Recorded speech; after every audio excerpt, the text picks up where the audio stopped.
कार्तिक लागत महीनवा मंगल शुभ दिनवा मंगल शुभ दिनवा हो। राम अंजनी के भय हनुमान चतुर्दशी पावन चतुर्दशी पावन हो।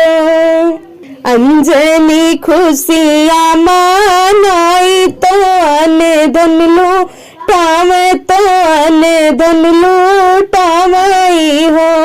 राम सुर सब चढ़ी के भी मनवा सुमन बारे साव सुमन बारे सावई हो।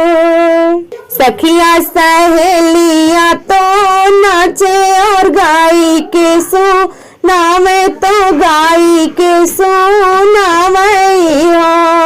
रामा दुआरा पे बाजत बाधैया मुदित मने भैल मुदित मने भैलई हो।